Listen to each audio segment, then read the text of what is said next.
मैं Sujeet Yadav SSC math classes में आपका तहे दिल से स्वागत करता हूं। आइए हम लोग घातांक रेडी के टाइप नंबर 5 की तरफ बढ़ते हैं। घातांक रेडी का जो टाइप नंबर 5 है वो कुछ इस प्रकार से है, यानी किसी अंक का रिपीटेशन कुछ बार ही हो और वो संक्रिया यानी किसमें हो, वर्गमूल में हो, या फिर घनमूल में किसी अंक या संख्या का रिपीटेशन हो, या फिर 5वें मूल में किसी अंक या संख्या का रिपीटेशन हो, लेकिन उनके बीच में जो संक्रिया है ना वो गुणा का हो। अगर मान लीजिए गुणा नहीं है, उनके बीच में संक्रिया भाग का हो जाता है, उनके बीच में संक्रिया भाग का हो जाएगा, वो चाहे वर्गमूल में हो, चाहे घनमूल में हो, या फिर चौथे मूल में हो। तो ऐसे प्रश्नों को आप सबसे अच्छे तरीके से कैसे सॉल्व कर पाएंगे, उसकी भी जो सबसे अच्छा विधि है उसको मैं समझाता हूँ, उसको आप ध्यान से समझने का प्रयत्न करिए। देखिए, पहले मैं एक प्रश्न को सबसे लिख देता हूँ आपको समझाने के लिए। ये हो गया 5, फिर ये हो गया 5, फिर ये हो गया 5, और फिर ये हो गया 5। और आपको ये मालूम है, अगर हमारे पास वर्गमूल है, इसका मतलब ये हो जाएगा, अगर मैं यहाँ a लिख दूँ तो आधार के ऊपर 1/2। अगर हमारे पास घनमूल है तो ये क्या हो जाएगा, आधार के ऊपर 1/3। इसी प्रकार से अगर हमारे भाग में n है, रूट n मूल है, तो ये क्या हो जाएगा 1/n। यानी हमें मालूम है वर्गमूल का मतलब 1/2, घनमूल का मतलब 1/3, और इसी प्रकार से डाट डाट डाट n मूल रहेगा तो 1/n, इस प्रकार से हो जाएगा। अब देखिए, अब आपको ये चीज मैं लेकर चलता हूँ।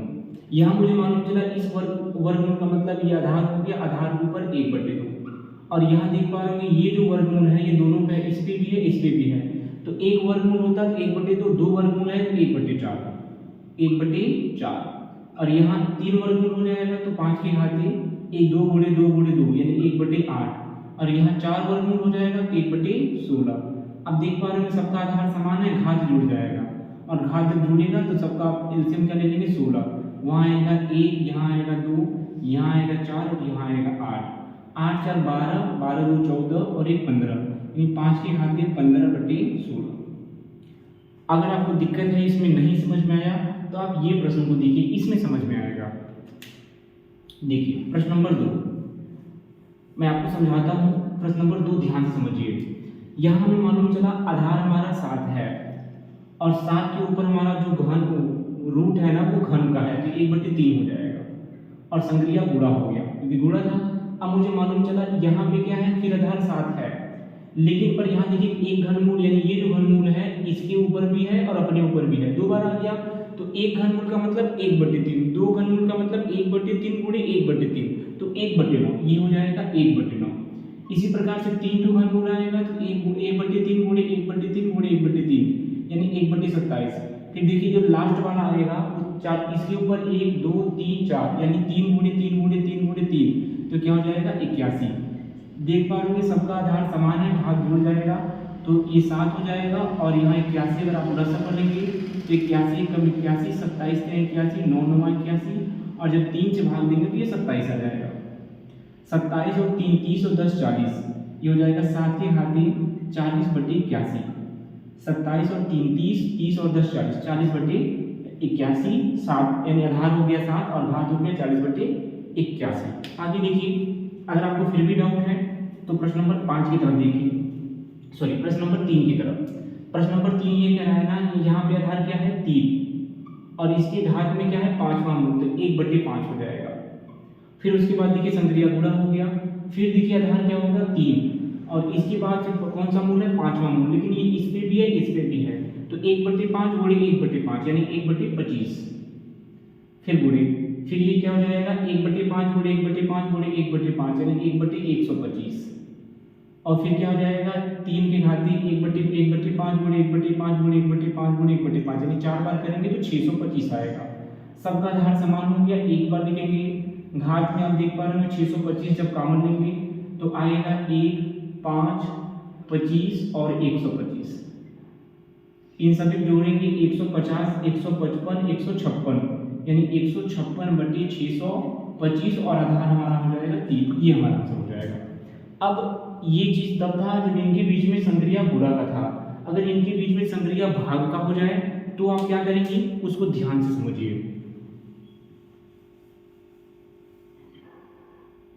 देखिए, अगर इनके बीच में संक्रिया अगर आपका भाग का हो गया तो पहले आपको क्या लिखना है 11, आधार लिख लेना है, और ये वर्गमूल है, तो ये पहला वर्गमूल क्या हो जाएगा प्लस में।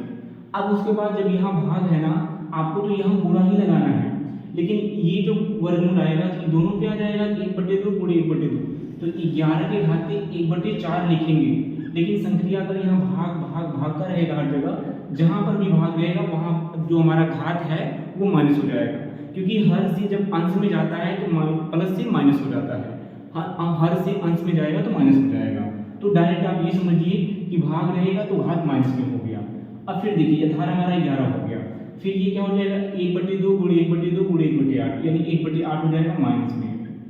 फिर आधार हमारा 11 हो गया, 1/2 1/2 1/2 1/2 यानी 4 बार आएगा तो 1/16, ये भी माइनस में हो जाएगा। आधार सब में समान हो गया और लसागु आप 16 लेंगे तो माइनस का 1 माइनस का 2 माइनस का 4 और प्लस का 8, तो आप देखेंगे 4 2 6 और 7 माइनस में होगा और प्लस में 8 यानी 1/16, ये आंसर हो जाएगा आपका। दिक्कत है नहीं समझ में आया तो आप प्रश्न नंबर 5 की तरफ देखिए। प्रश्न नंबर 5 ये है ना, पहले आधार क्या हो गया हमारा 13, सॉरी यहाँ पे घनमूल है, ये घनमूल ये भी घनमूल है ना। आपको मालूम चला यहाँ आधार हमारा 13 हो गया और यहाँ पे हमारा है ना घनमूल, घनमूल का मतलब 1/3, और उसके बाद फिर संक्रिया गुणा का फिर 13। अब फिर देखिए भाग आ गया है ना, जहाँ भाग आएगा और ये घनमूल अपने ऊपर भी है इसके ऊपर भी है, यानी 1/3 गुणे 1/3 यानी 1/9 माइनस में हो जाएगा क्योंकि भाग में आया हुआ है। फिर एक क्या हो जाएगा गुणा, फिर हमारा 13 हो गया, फिर 1/27 क्योंकि 3 बार आया है, ये देखिए 1/3 1/3 1/3, फिर क्या हो जाएगा फिर 13, फिर 4 बार आएगा तो 81 हो जाएगा, माइनस का 1/81 भाग आया तो माइनस में हो जाएगा। आधार हमारा 13 हो गया, 81 अगर आप कॉमन लेंगे तो माइनस का 1 माइनस का 3 माइनस का 9 और प्लस का 27, 3 से भाग देंगे 27 हो जाएगा, 9 3 12 12 में 13 13 घटा देंगे तो 14/81 और आधार हमारा हो जाएगा 13, ये हमारा आंसर हो जाएगा। ठीक है, अब देखिए प्रश्न नंबर 6 की तरफ।